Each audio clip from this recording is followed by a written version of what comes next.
আসসালামু আলাইকুম প্রিয় দর্শক, অন্য মঞ্চের আলাপচারিতায় আপনাদের সকলকে স্বাগত জানাচ্ছি। আজকের এই পর্বে সবাইকে স্বাগতম। প্রিয় বন্ধুরা, প্রীতি, সালাম এবং শুভেচ্ছা নেবেন। খাবার জন্য প্রস্তুতি নিচ্ছিলেন আমাদের স্বরাষ্ট্র উপদেষ্টা লেফটেন্যান্ট জেনারেল অবসরপ্রাপ্ত জাহাঙ্গীর আলম চৌধুরী।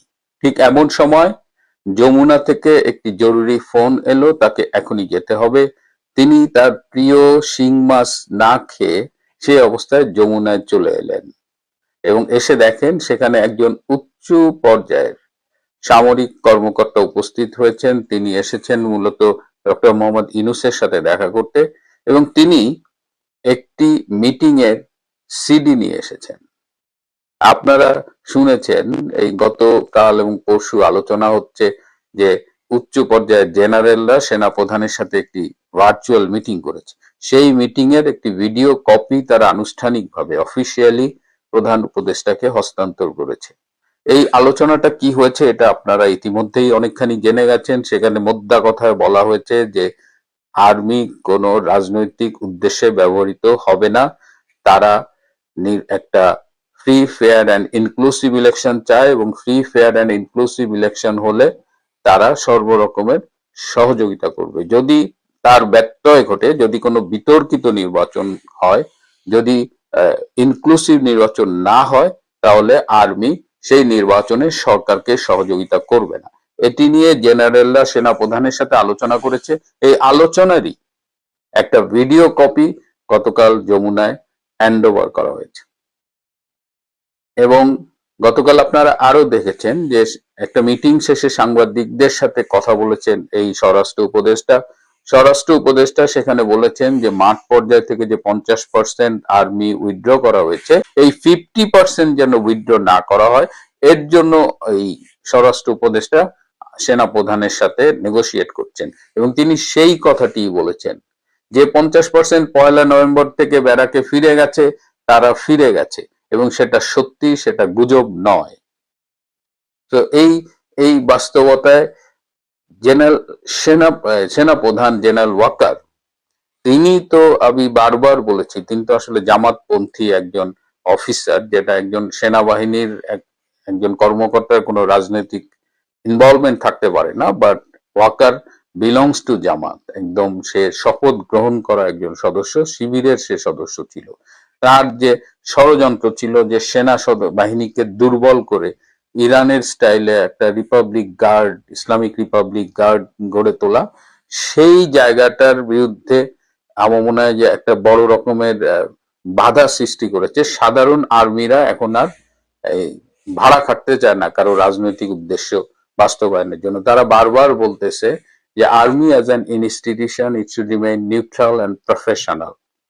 সবাই এই আর্মির ঘাড়ে বন্দুক রেখে যার যার দান্দা বাস্তবায়িত করে, দিনের শেষে গালিটা আর্মিকেই খেতে। সুতরাং আর্মি অফিসারে এবার জোট বেঁধেছে এবং বিশেষ করে যাদের ওয়াকার মনে করতো তার পক্ষের লোক, যাদের পাকিস্তানে পাঠাতো, মনে করা হতো জামাতিন ধ্যান ধারণার, তারাই এবার একটা স্ট্যান্ড নিয়েছে আর্মির পক্ষ থেকে যে আর্মি দেশের স্বার্থে কাজ করবে এবং একটা গ্রহণযোগ্য অন্তর্ভুক্তিমূলক নির্বাচনের জন্য কাজ করবে। তো এই অবস্থায় আমাদের লেফটেন্যান্ট জেনারেল অবসরপ্রাপ্ত জাহাঙ্গীর আলম তিনি দুপুরে সেদিন আর খেতে পারেনি। বাসায় গিয়ে তিনি দুপুরের খাবার খেয়েছেন। ততক্ষণে তার প্রিয় শিং মাছ, সেটা অনেকখানি মানে সেই ফ্রেশনেসটা আর ছিল না। এই বয়সে দেশের জন্য কি কষ্টই নাই করছেন এই অবসরপ্রাপ্ত লেফটেন্যান্ট জেনারেল। আমেরিকার মতো একটি রাষ্ট্র বাংলাদেশের অভিবাসন স্থগিত করে দিয়েছে, অর্থাৎ আপাতত বন্ধ। ভবিষ্যতে খুলবে কিনা, ডোনাল্ড ট্রাম্পের যে 3 বছর সময়, এই 3 বছর সময়ের মধ্যে খুলবে কিনা সেটা সন্দেহ আছে। তাহলে দেখেন যে বাংলাদেশের মানুষ ডিবির জন্য কি পরিমাণে পাগল ছিল সারা বাংলার মানুষ, সেটা আপনারা জানেন। এখন যদি বাংলাদেশের অভিবাসন বন্ধ থাকে, ডিবি আর OP1 এইসব দিয়ে তো আর কাজ হবে না। বাংলাদেশের মানুষ যারা আমেরিকাতে সেটেল হন, তারা তাদের মাতা পিতাকে নিতে পারেন, তাদের ভাই নিতে পারেন, বোনও নিতে পারেন। অর্থাৎ একটা দূরবর্তী সময়ে আস্তে আস্তে ফ্যামিলি রিইউনিয়ন করতে পারেন। কিন্তু এই মুহূর্তে এসে ডোনাল্ড ট্রাম্প ঘোষণা করলেন যে 75টি রাষ্ট্রের সাথে বাংলাদেশকেও জুড়ে দিলেন। পৃথিবীর অনেক দেশ আছে যাদের জনসংখ্যা বাংলাদেশের একটি থানা বা একটা উপজেলা বা একটা ডিস্ট্রিক্টের সমান। এইরকম অন্তত 40টি দেশকে নিষিদ্ধ করেছে। কিন্তু ওগুলা বাদ দিলে বড় দেশ যেগুলো আছে সেগুলোর মধ্যে পাকিস্তান, বাংলাদেশ, আফগানিস্তান, কিন্তু ভারতকে এবং শ্রীলঙ্কাকে নিষিদ্ধ করা হয়নি। অর্থাৎ ভারতের এবং শ্রীলঙ্কার মানুষের অভিবাসন এখনো কন্টিনিউ হবে। তাহলে বাংলাদেশ আমেরিকাতে নিষিদ্ধ হওয়ার পর শুধু কি আমেরিকাতে, আমি নিজে ব্যক্তিগতভাবে ইমিগ্রেশনের সাথে জড়িত, অর্থাৎ ইমিগ্রেশন আইন সম্পর্কে আমি বিভিন্ন সময়ে বিভিন্ন সভায়, সেমিনারে, টেলিভিশনে কথা বলে থাকি এবং ব্যক্তিগত জীবনে ইমিগ্রেশন লয়ার হিসেবে আমি প্র্যাকটিস করি। তাহলে আপনি এখন বোঝেন যে এটা আমার প্রফেশন। এই সম্পর্কে আমার একটা ধারণা আছে। বাংলাদেশ থেকে প্রতি বছর ব্রিটেনে, আমি যেখানে থাকি, যে দেশে থাকি ব্রিটেন, সেই ব্রিটেনে যে পরিমাণে মানুষকে ভিসা দেওয়া হতো সেটার পরিমাণ গত 1.5 বছরে প্রায় 50 থেকে 60 ভাগ কমে গেছে। অর্থাৎ ব্রিটেনে স্টুডেন্ট হিসেবে ওয়ার্ক পারমিটে যারা আসতো তাদের পরিমাণ প্রায় 50 থেকে 60 ভাগ কমে গেছে এবং আগামী 1 বছরে এটা 80 ভাগ কমে যাবে। টোটাল 20 ভাগ থাকবে আর 80 ভাগে বন্ধ হয়ে যাবে। বিভিন্ন ইউনিভার্সিটি এখন ছাত্র নেওয়া, বাংলাদেশ থেকে ছাত্র নেওয়া বন্ধ করে দিয়েছে। তারা তার বিকল্প হিসেবে চায়না থেকে ছাত্র আনতে চাচ্ছে, তারা তার বিকল্প হিসেবে জাপান, আরবের রাষ্ট্র, আফ্রিকা, ব্রাজিল তারা খুঁজছে। তাহলে এখন বাংলাদেশের যে পথ, মিডল ইস্টে শ্রমিক যারা যেত, দুবাই এখন ভিসা দেওয়া বন্ধ রেখেছে। কাতারেও বাংলাদেশের ভিসা খুবই কম হচ্ছে। বাহরাইন ছোট্ট একটি দেশ, একটি উপদ্বীপ, সেখানে কিছু লোক আছে। বাংলাদেশ মূলত পুরা বিশ্ব থেকে আস্তে আস্তে বিচ্ছিন্ন হয়ে যাচ্ছে। এই বিচ্ছিন্ন হয়ে যাওয়ার দুটি কারণ। একটি কারণ হচ্ছে বাংলাদেশের মানুষ, আর একটি কারণ হচ্ছে বাংলাদেশের সরকার। বাংলাদেশের মানুষের চিন্তায় এবং চেতনায় নীতি, নৈতিকতা, সততা, ন্যায়বোধ এবং কমিটমেন্ট আস্তে আস্তে নিচের দিকে চলে যাচ্ছে। কেন চলে যাচ্ছে? একটি সমাজ যখন ন্যায় বিচার থাকে না, একটি সমাজে যখন রুল অফ ল থাকে না, একটি সমাজে যখন টাগ অফ ওয়ারের মধ্যে থাকে, তখন রাষ্ট্রের জনগণের মনোজগতে এক ধরনের বৈকল্য সৃষ্টি হয়। এই বৈকল্যের ফলে এই জাতির সন্তানরা কোনো জায়গায় গুরুত্বপূর্ণ দায়িত্ব পালন করতে অক্ষম। আমরা দেখলেন না যে পৃথিবীর বড় বড় জায়গা থেকে doctorate degree, PhD degree, Nobel prize নিয়ে এসে বাংলাদেশটাকে টুকরো টুকরো করে ফেলছে। কিভাবে? ভৌগোলিক ভাবে নয়, বাংলাদেশের মানুষকে ডিভিশন করতে করতে একটা ডিভিশনের মানুষ এখন আরেকটা ডিভিশনের মানুষকে জবই করতেও ভয় করছে না। মানুষের বাড়িঘর একজন আরেকজনের বাড়িঘর দখল করে নিচ্ছে, ব্যবসা প্রতিষ্ঠানে আগুন দিচ্ছে, রাস্তায়। কালকে দেখলাম বিএনপির ছাত্র দলের লোকেরা কোর্টে, আদালত প্রাঙ্গণে ছাত্রলীগ বলে, আওয়ামী লীগ বলে একটা লোককে তুলে নেওয়ার চেষ্টা করেছে। লয়াররা গিয়ে সেটা স্টপ করেছে। প্রথম আলোর মতো পত্রিকা, যেই পত্রিকাটি বাংলাদেশের শীর্ষে এবং দক্ষিণ পূর্ব এশিয়াতে এর চাইতে বেশি জনসম্পৃক্ত, এর চাইতে বেশি কাটতি আর কোনো পত্রিকার ছিল না। ডেইলি স্টার, আন্তর্জাতিক মিডিয়ার মুখপাত্র, সেই দুটি পত্রিকার অফিস জ্বালিয়ে দেওয়া হলো। 28 জন সাংবাদিক সেখানে অবরুদ্ধ হয়েছিল, তাদেরকে উদ্ধার করার কোনো লোকও ছিল না। এবং যারা এই অত্যাচার নির্যাতন চালিয়েছে, যে হত্যাযজ্ঞ যারা চালাতে চেয়েছে এবং যারা এটা পোড়াইতে চেয়েছে, পুড়িয়েছে, তারা কিন্তু 1-2 মাস 4 মাস আগে সেখানে জেহাপত দিয়েছিল, গরু জবাই করেছিল। বলতে চেয়েছিল যে এটা হিন্দু পত্রিকা, এই হিন্দু পত্রিকার সামনে গরু জবাই করিয়া তাদেরকে মুসলমান বানাবে। তাহলে এদের কিন্তু চিহ্নিত মানুষ। এখন এই বাংলাদেশে এই যে এগুলো চলছে, এর ফলে বাংলাদেশের যে গড়ে ওঠা তরুণ সমাজ, যুব সমাজ, তারা অবক্ষয়ে নিমজ্জিত হয়ে গেছে। দেখেন, যেই ছেলেটি জুলাই মাসে আন্দোলন করার সময় এই চিপচিপি ছিল, সেই ছেলেটি এখন শুয়োরের মতো মোটা হয়ে গেছে। এর কারণটা কি? 2 বছরে না, 1.5 বছর সময়ে এত মোটা হয়ে যাওয়া। যেই ছেলেটি টেলিভিশনে এসে বলেছিল যে গ্রামে সবচেয়ে ভাঙা ঘরটি আমাদের, 6 মাস 7 মাস যেতে যেতে সেই ছেলেটি কোটি টাকার গাড়ি চালায়।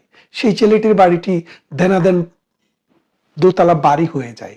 সেই ছেলে এখন টেলিভিশনে এসে বলে এই গ্রামে আমাদের বাড়িটি 3 একর জায়গার উপরে, আমাদের বাড়ির ভিতরেই 3টি পুকুর আছে। খোঁজ নিয়ে দেখেন অন্য মানুষের পুকুরও দখল করে ফেলছে, বাড়িও দখল করে ফেলছে। এই যে নাসির উদ্দিন পাটোয়ারি এখন টুপি দিয়ে দিয়ে করে, কিন্তু আন্দোলনের সময় কিন্তু আপনি তার মাথায় টুপি দেখেন নাই, এখন কিন্তু নতুন সাচ্চা মুসলমান হয়ে গেছে। এ নাহিদ ইসলাম দেখেন না, টুপি একটা মাথায় দিয়ে দিয়ে করে। এটা কিন্তু আন্দোলনের সময় ছিল না। কেন? এই যে পরিবর্তনটা, শরীরের পরিবর্তন, ওয়েস্টিনে যায় খাওয়া, মন্ত্রী হওয়া, এই যে তাদের জীবন ধরনে যে আপনাকে একটা সুস্থতার দিকে, সমাজ বদলের দিকে নিয়ে যাবে, বদলটা কোন দিকে গেছে বুঝছেন তো? এর ফলে তাদের সাথে যারা আন্দোলন করেছে, বিশ্ববিদ্যালয়ে যেসব ছাত্র ছিল, তাদের মনোজগতে একটা ফ্রাস্ট্রেশন শুরু হয়েছে। কারণ বেশিরভাগ ছাত্রই তো কোনো জব পাচ্ছে না, বেশিরভাগ ছাত্রের কোনো আয় নেই। এখন তারা কি করবে? তারা চুরি করবে, তারা কি করবে? ডাকাতি করবে। এই যে মনে করেন আপনি জুলাই মাসে যারা আন্দোলন করেছে তাদেরকে আপনি কি দিবেন? ইনডেমনিটি দিবেন। তাদেরকে ইনডেমনিটি দিবেন, তাদের যেন বিচার না হয়। তখন ইনডেমনিটিটা কি? সারা জীবন সন্ত্রাস করার সার্টিফিকেট। এই যে সাম্প্রতিক একটা মেয়ে কি করলো? চাঁদাবাজি করতে গিয়ে পুলিশের হাতে ধরা পড়লো, কোর্ট তাকে 5 দিনের রিমান্ড দিল, সেখান থেকে তাকে দায় মুক্তি দিয়ে নিয়ে গেল আসিফ নজরুল। তাহলে তার মানেটা কি দাঁড়াচ্ছে? জুলাই মাসে যেসব লোক আন্দোলন করছে তারা এখনো যদি ধর্ষণ করে, চুরি করে, লুণ্ঠন করে, ডাকাতি করে, অগ্নিসংযোগ করে, তার বিচার হবে না? মানে রাষ্ট্রে আপনি কি এস্টাবলিশ করতে যাচ্ছেন? এর ফলে আপনার মানুষের ভ্যালু কমে যাচ্ছে। এই মানুষ এখন সৌদি আরব নিয়েও কাজ করাতে রাজি না, দুবাইও কাজ করাতে রাজি না, ব্রিটেনও তাদেরকে দিয়ে কাজ করাতে রাজি না, আমেরিকাও কাজ করাতে রাজি না। মানে আপনার প্রোডাক্ট যখন পচে যায়, পচা প্রোডাক্ট দিয়ে, পচা মাল দিয়ে কেউ লাভও করতে পারে না, ব্যবসাও করতে পারে না। বাংলাদেশের প্রোডাক্ট, বাংলাদেশটি এখন একটি বিধ্বস্ত নগরী। এই বিধ্বস্ত, এই বিপর্যস্ত, এই নোংরা, এই ভেঙে পড়া, এই অসভ্য, অসভ্যটা কেন বললাম? Rule of law is the basis of civilization. Rule of law এর মূল কথা হচ্ছে কেউ যদি অপরাধ করে সেই অপরাধের বিচার হবে। আপনি দেখেন বঙ্গবন্ধুকে হত্যা করা হয়েছিল 1975 সালে। এই 75 সাল থেকে 1996 সাল পর্যন্ত বঙ্গবন্ধুর খুনিরা সদর্পে বাংলাদেশে অ্যামনেস্টি নিয়ে ঘুরিয়েছে। কিন্তু শেখ হাসিনার সরকার যখন ক্ষমতায় আসে তখন তাদের বিচার শুরু হয়। আওয়ামী লীগের এমন একটা দাপট তৈরি হয়েছিল যখন তারা চাইলে এই খুনিদেরকে রাস্তায় ধরে জবাই করে দিতে পারত। কিন্তু শেখ হাসিনা তো সে পথে হাঁটেননি। কেন হাঁটেননি? কারণ তিনি বিশ্বাস করেছেন যে বিচার হবে রুল অফ লতে। হ্যাঁ, বাংলাদেশের বিচারের মান অন্য 10টা কেইসে যেরকম ছিল, এইটাও সেরকম। সুতরাং বিচারের আওতায় কিন্তু তাদেরকে নিয়ে আসা হয়েছে। কিন্তু আজকে কি হচ্ছে? মানুষকে রাস্তায় ধরে হত্যা করা হচ্ছে। 32 নম্বরে আপনি আগুন দিচ্ছেন, মন্ত্রীর বাড়িতে আগুন দিচ্ছেন, অমুকের বাড়িতে আগুন দিচ্ছেন, তমুকের ব্যবসা প্রতিষ্ঠান জ্বালিয়ে ফেলছেন। গাজী গ্রুপ অফ ইন্ডাস্ট্রিজের মূল ভবনে আগুন দিয়ে 185 জন লোককে হত্যা করেছেন। কোন পত্রিকায় নিউজ পর্যন্ত দিতে পারে নাই। তার মানে রাষ্ট্রটাকে আপনি কোথায় নিয়ে যাচ্ছেন? একটা মগের মূল্যকে নিয়ে যাচ্ছেন, যেখানে সেখানে মব হচ্ছে। বিশ্ববিদ্যালয়ের একজন শিক্ষককে তার ছাত্ররা পিটাচ্ছে। কারা? শিবির। চিটাগংও পিটালো, ঢাকাতেও আপনারা দেখেছেন যে বিশ্ববিদ্যালয়ের ছাত্র টিচারকে শিবির কিভাবে হেনস্থা করেছে। রাজশাহীতে আপনারা দেখেছেন, আর কোথায় দেখবেন? ঢাকা, চিটাগং, রাজশাহী, 3টা বিশ্ববিদ্যালয়ে শিবির দ্বারা যারা আগামী দিন ক্ষমতায় যাওয়ার স্বপ্ন দেখে তাদের ছাত্র সংগঠন বিশ্ববিদ্যালয়ের শিক্ষককে পিটিয়েছে, অপমান করেছে, তুলে নিয়ে যাওয়ার চেষ্টা করেছে। কোনো পুলিশ আসেনি, রাষ্ট্র কোনো নিন্দা প্রস্তাব করেনি, রাষ্ট্র তাদের বিরুদ্ধে কোনো ব্যবস্থা নেয়নি। তার মানে রাষ্ট্র বলে এখন কোনো কিছু নেই। একটা মব আছে, সেই মবটাকে নেতৃত্ব দিচ্ছে ডক্টর ইউনূস, এবং ডক্টর ইউনূসের ডান হাত হিসেবে রয়েছে লুচ্চা আসিফ নজরুল। এরা মিলে এই বাংলাদেশটাকে একটা জাহান্নাম বানায় ফেলতেছে। আপনারা যারা আগে চিন্তা করতেন আমার ছেলেটা ভালো পড়াশোনা করছে, ব্রিটেনে পাঠাবো, অস্ট্রেলিয়াতে পাঠাবো, কানাডাতে পাঠাবো, আমেরিকাতে পাঠাবো, অথবা ফ্রান্স জার্মানিতে যাবে, উচ্চশিক্ষা নিয়ে এসে নিজের জীবন বদলাবে, রাষ্ট্রকে বদলাবে, অথবা বিদেশে থাকলেও সমাজ রাষ্ট্রের জন্য রেমিটেন্স কন্ট্রিবিউশন করবে, সেই আশা আস্তে আস্তে এই ইউনূসের যুগে এসে ফিকে হয়ে যাচ্ছে। কারণ রাষ্ট্র যখন ফাংশনিং না, রাষ্ট্রের মানুষের মনোজগৎ যখন বৈকল্য, এই বৈকল্যের যে প্রোডাক্ট, বাই প্রোডাক্ট রাষ্ট্রের জনগণ, তাদেরও চিন্তা চেতনা মনোজগৎ সবসময় খুবই আনসেটেল থাকে। আপনি যদি আফগানিস্তানের মানুষের সাথে ডিল করে দেখেন, এখানে আসি আমি, আমার অনেক ক্লায়েন্ট আছে আফগানিস্তানের, আপনাকে মানে আপনি মুসলিম ভাই, আপনার জন্য তার জান তামা তামা, মানে আপনাকে সে পাইলে পেটের ভিতরে ঢুকায় ফেলে, বুকের ভিতরে ঢুকায় ফেলে। কাজটা করে দেন, টাকা বাকি থাকলে আর জীবনে সে আপনার ফোনও ধরবে না। কারণ ওই যুদ্ধ করতে করতে বছরের পর বছর তাদের চিন্তা চেতনা মনোজগৎ অন্যরকম হয়ে গেছে।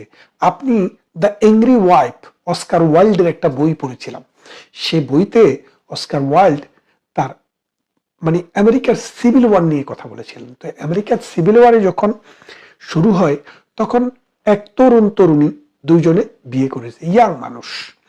তো বিয়ে করে অল্প কদিন মাত্র হাজব্যান্ড ওয়াইফ ছিল, থাকার পরে গৃহযুদ্ধের ডাকে হাজব্যান্ড গৃহযুদ্ধে চলে যায় যুদ্ধে। যুদ্ধ 4 বছর যুদ্ধ করার পর যুদ্ধ শেষ হয়, আমেরিকাতে গৃহযুদ্ধের অবসান হয়। অবসান হওয়ার পর তখন হাজব্যান্ড ফিরে আসে। তো ওয়াইফ হাজব্যান্ড যখন রাত্রে যখন একসাথে থাকছে, এখন ওয়াইফ খুবই কুকরে কুকরে উঠছে, কিরে হাজব্যান্ড আসছে, ওয়াইফ 5 বছর অপেক্ষা করতেছে, হাজব্যান্ড 5 বছর অপেক্ষা করতেছে, এই 5 বছর পরে ওয়াইফ কেন হাজব্যান্ডের সাথে আর কমফোর্টেবল হচ্ছে না। তখন লেখক বললেন যে 5 বছর আগে যে মানুষটি সাধারণ মানুষ ছিল, এই মানুষটি 5 বছর 4 বছর যখন যুদ্ধ করে এসছে, এই মানুষটি এখন আর সেই মানুষ নেই।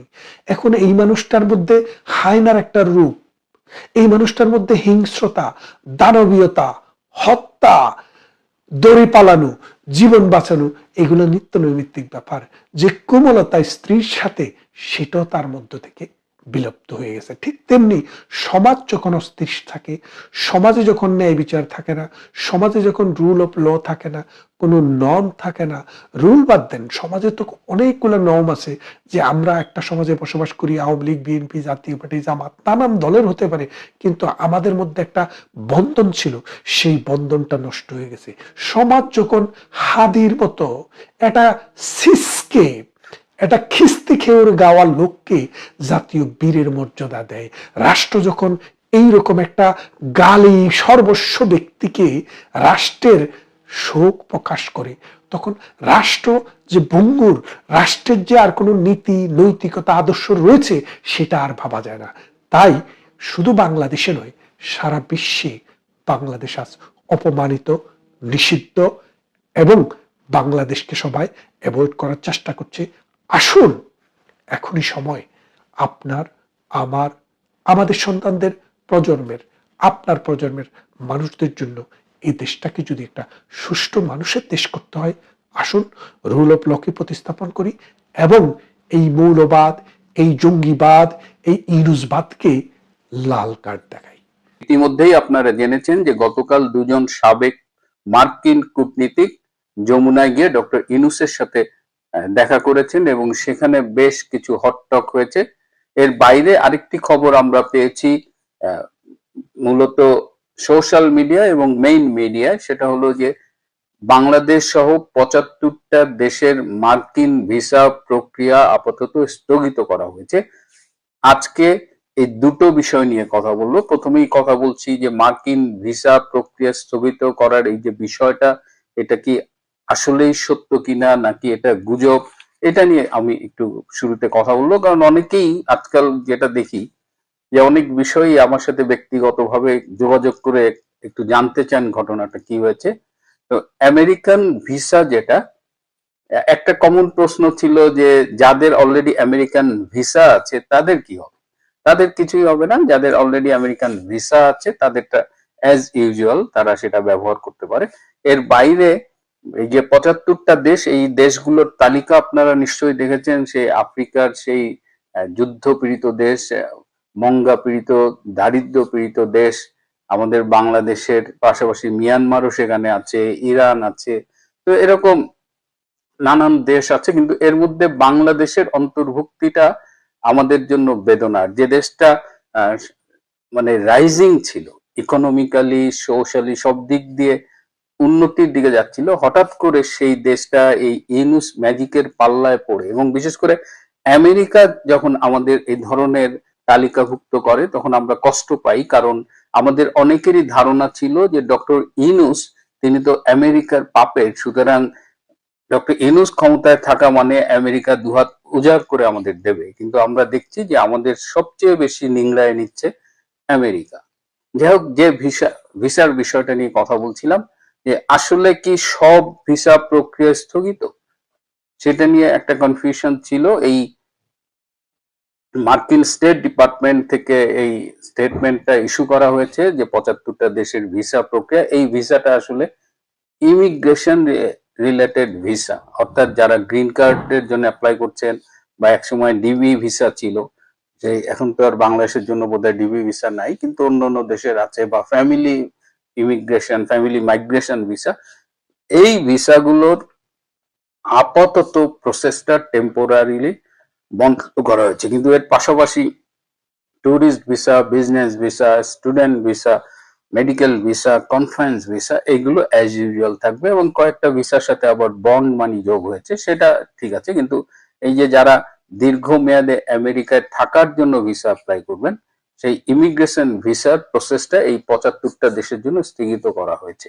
যে কারণটি তারা দেখিয়েছে, আপনারা কয়েকদিন আগে দেখেছিলেন যে ট্রাম্পের ট্রুথ অ্যান্ড সোশ্যাল, সেখানে তিনি একটা লিস্ট দিয়েছিলেন যে আমেরিকায় যেসব দেশের অভিবাসীরা থাকে তাদের কোন কোন দেশের অভিবাসীরা কত পার্সেন্ট আমেরিকান সরকারের গভর্নমেন্ট অ্যাসিস্ট্যান্ট, যেটাকে বলে যে জীবন যাপনে গভর্নমেন্ট অ্যাসিস্ট্যান্স বা সরকারি সহায়তা গ্রহণ করে থাকে। সেই তালিকার শীর্ষে আছে ভুটান, ১৯তম তালিকায় আছে বাংলাদেশ, প্রায় ৫৮% অভিবাসী, তারা বিভিন্ন পর্যায়ে বিভিন্ন ভাবে আমেরিকান সরকারের বিভিন্ন অ্যাসিস্ট্যান্স গ্রহণ করে।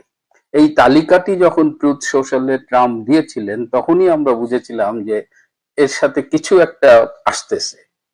এই তালিকাটা কিন্তু আমেরিকান গভর্নমেন্টের কোনো সেন্সাস থেকে বা ডেমোগ্রাফিক হেলথ সার্ভে থেকে পাওয়া না, এটা আমরা ট্রুথ অ্যান্ড সোশ্যাল ট্রাম্পের থেকে পেয়েছি। এবং ট্রাম্প যেটা বলতে চাচ্ছেন সেটা হলো যে এই যে অভিবাসীরা আসে এবং এসে এরা মার্কিন গভর্নমেন্টের অ্যাসিস্ট্যান্স গুলা ব্যবহার করে, এরা ব্যবহার করার ফলে প্রকৃত মার্কিনী নাগরিক যারা, তারা গভর্নমেন্টের অ্যাসিস্ট্যান্স কম পায়।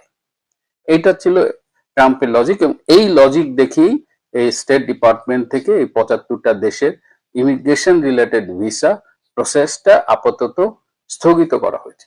কিন্তু এই যে ট্রাম্প দিয়ে বলেছেন যে মূল মার্কিনীরা বঞ্চিত হচ্ছে অভিবাসীদের কারণে, কিন্তু গত বছর ফেব্রুয়ারিতে একটা রিসার্চ শো করছে যে মার্কিনীরা অভিবাসীদের চাইতে অন্তত ২৫% বেশি তারা গভর্নমেন্ট অ্যাসিস্ট্যান্স ইউজ করে।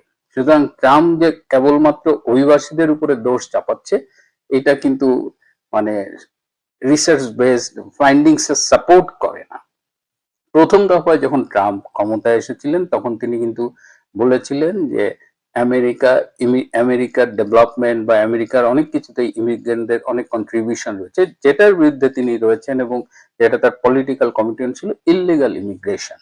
ইললিগাল ইমিগ্রেশনে নিয়ে কারো কোনো আপত্তি নেই, কিন্তু এবার ক্ষমতায় এসে তিনি একেবারে এই ইমিগ্রেশনের বিরুদ্ধে এত স্ট্রিক্ট একটা অবস্থা নিয়েছেন যে এই তিনি ক্ষমতা নিয়েছেন ১ বছরও হয়নি, এর মধ্যে ১ লাখের বেশি ভিসা অ্যাপ্লিকেশন রিজেক্ট হয়েছে, ৬,০৫,০০০ অবৈধ অভিবাসীকে আমেরিকা থেকে ফেরত পাঠানো হয়েছে, ২৫ লাখ অভিবাসী নিজ দায়িত্বে আমেরিকা ছেড়ে চলে গেছে। সো আমেরিকা এটা নিয়ে একটা খুবই উত্তেজনা চলতেছে।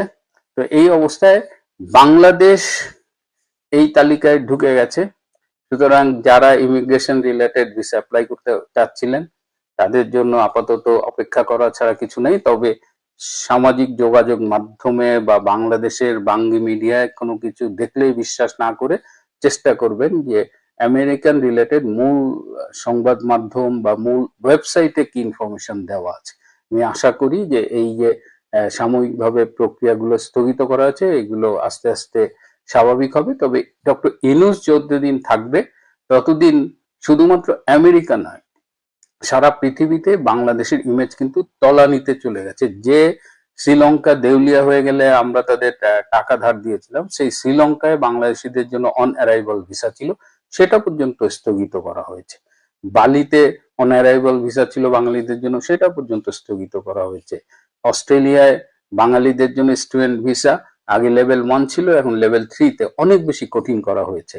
নেদারল্যান্ডসের একটা ইউনিভার্সিটিতে দেখলাম তারা জানিয়ে দিয়েছে সেই বিশ্ববিদ্যালয়ে বাংলাদেশি কোন স্টুডেন্টদের তারা ভর্তি করবে না। ইউকের অনেকগুলো ইউনিভার্সিটিতে এই স্টুডেন্টদের জন্য ভর্তি বন্ধ। তার মানে শুধু আমেরিকায় যে আমাদের ছাই দিয়ে ধরছে তা না, ইউনূসের ম্যাজিক দেখে ক্লান্ত সারা পৃথিবী বাঙালিদের সব মোটামুটি ছাই দিয়ে ধরছে এবং আমাদের সামনে আরো দুর্দিন অপেক্ষা করছে।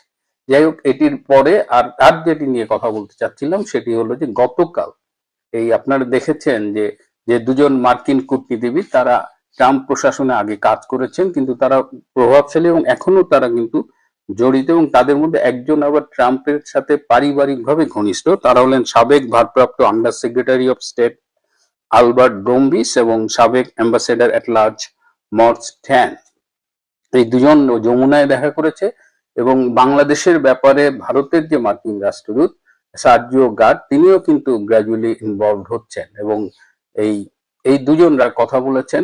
আপনারা জানেন যে জাতিসংঘ এবং অন্যান্য দেশ, ভারত এরা চেয়েছিল যে বাংলাদেশে একটা ইনক্লুসিভ রাজনৈতিক এনভায়রনমেন্ট তৈরি হোক এবং যে কারণে তারা ট্রুথ অ্যান্ড রিকনসিলিয়েশনের মাধ্যমে সবার মধ্যে একটা সম্প্রীতি গড়ে তোলার কথা বলছিলেন এবং এই লক্ষ্যেই কিন্তু সাবেক প্রধান বিচারপতি এবং আইন উপদেষ্টা এই দুজন কিন্তু দক্ষিণ আফ্রিকায় গিয়ে তারা দেখে এসেছেন সেখানে কিভাবে নেলসন ম্যান্ডেলা কারামুক্তির পরে তারা সেখানে যে শ্বেতাঙ্গ শাসকেরা ছিলেন তাদের সাথে কিভাবে ট্রুথ অ্যান্ড রিকনসিলিয়েশনের মাধ্যমে সবাই মিলেমিশে কাজ করেছেন, সেই অভিজ্ঞতা নিয়ে এসেছে। কিন্তু বাংলাদেশে তার কোনো রিফ্লেকশন দেখেনি। তো এই দুজন কূটনীতিবিদ তারা ট্রুথ অ্যান্ড রিকনসিলিয়েশন সম্পর্কে জিজ্ঞেস করা মাত্রই ডক্টর ইউনূস কিন্তু একদম তেলে বেগুনে জ্বলে উঠেছিলেন এবং গত 17 মাসে বাংলাদেশে যেভাবে মব সন্ত্রাস, খুন, অত্যাচার, নির্যাতন, ধর্ষণ, চাঁদাবাজি চলেছে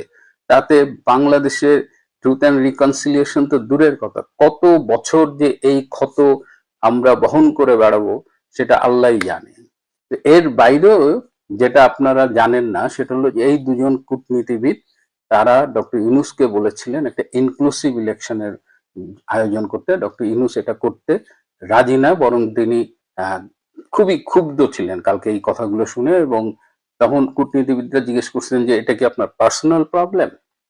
ডক্টর ইউনূস বলছে যে সে 12 তারিখেই নির্বাচন করবে, কেউ ঠেকাইতে পারবে না, একদিন আগেও না একদিন পরেও না। কিন্তু এই কূটনীতিবিদ বলেছেন যে ইনক্লুসিভ নির্বাচন যদি আপনি না দিতে পারেন তাহলে আপনি চলে যান, নতুন কেউ এসে এই অ্যারেঞ্জমেন্টটা করুক। তাতে ডক্টর ইউনূস আরো ক্ষেপে গেছে। তখন ডক্টর ইউনূসকে তারা বলেছেন যে আপনি তো এমনি 1 মাস পরে চলে যাবেন নির্বাচন হলে, এবং আপনার এখন যেতে সমস্যা কোথায়।